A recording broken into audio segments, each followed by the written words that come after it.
ابن حجر کہتے ہیں کہ ایک شخص کو میں نے ایک مقام پہ دیکھا، وہ میرے علاقے کا تگڑا بندہ تھا، سیاںا بندہ تھا، مالدار تھا، کیا کہتے ہیں پنجابی میں ڈنڈی پٹی بڑی قائم تھی، بڑا اس کا دبدبا تنتنا تھا، لیکن میں نے اسے طبیب کی دکان پر لیٹے ہوئے دیکھا تو اس کے وجود سے پیپ نکلتی تھی۔ میں نے اسے کہا یار تیرے نام سے تو لوگ خوف زدہ رہتے تھے، تیرا نام لے کے تو لوگ بچوں کو ڈرایا کرتے تھے، تیرے سے انسلاک رکھنے والے تو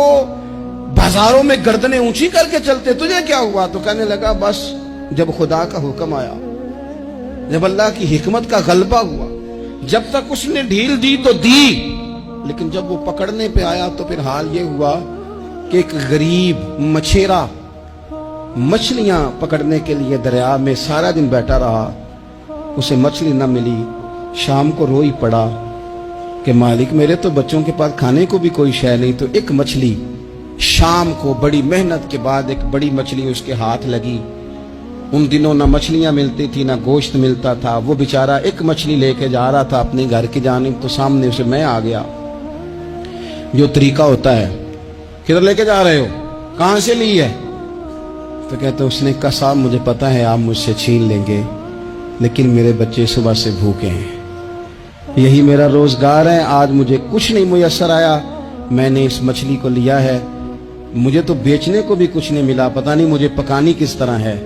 تو یہ ایک مچھلی میرے بچوں کی خوراک بنے گی، کل لوٹ لینا، پرسوں لوٹ لینا، تمہارا تو کام ہی لوٹنا ہے، چلو کچھ دن کے لیے ہاتھ روک لو۔ کہتے ہیں اس نے جب یہ کہا تو میں نے ایک تھپڑ مارا اور اس آدمی سے مچھلی چھین کر میں نے اسے پکڑ کے گھر لا رہا تھا، میں اس مچھلی نے، حالانکہ مچھلیاں کاٹا نہیں کرتی، کہنے لگا اس مچھلی نے ناخن پر میرے پورے پر تھوڑا سا کاٹا ہے، اور میں نے کہا کوئی بات نہیں، مچھلی ذرا بڑی تھی، اس نے کاٹ لیا، میں نے تھوڑی سی پٹی باندھی اور گھر والوں کو کہا مچھلی پکا دیں، انہوں نے پکائی کھائی، کچھ پتہ ہی نہیں تھا، 2-4 دن گزرے ہیں تو زخم آگے بڑھنے لگا ہے۔ طبیب کو دکھایا ہے تو اس نے کہا یہ تو انگلی کاٹنی پڑے گی۔ کہتا وہ انگلی کٹوائی، 1 ہفتہ نہیں گزرا تھا کہ زخم آگے بڑھا، تو پھر وہ ہاتھ کی طرف بڑھا، تو میں نے جا کے دکھایا تو اس نے کہا ہاتھ بھی کاٹنا پڑے گا، سارا بازو کٹوا چکا ہوں، رات کو نیند نہیں آتی، ایک لقمہ پیٹ میں نہیں گزرتا، میرے بچے، میرے بھتیجے، میرے بھائی، میرے عزیز گلی گلی اس غریب کو ڈھونڈتے پھرتے ہیں جس کا نام بھی ہم کوئی نہیں جانتے،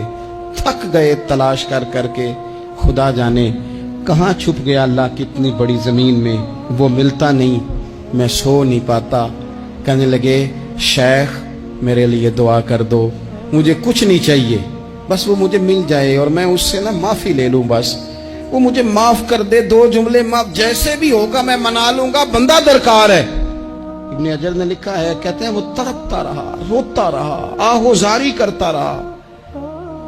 میں نے بھی اس کے لیے دعا کی کہ اللہ کرے وہ شخص تجھے مل جائے۔ پھر کچھ دنوں کے بعد مجھے کسی نے بتایا کہ مر تو گیا ہے تڑپ کے،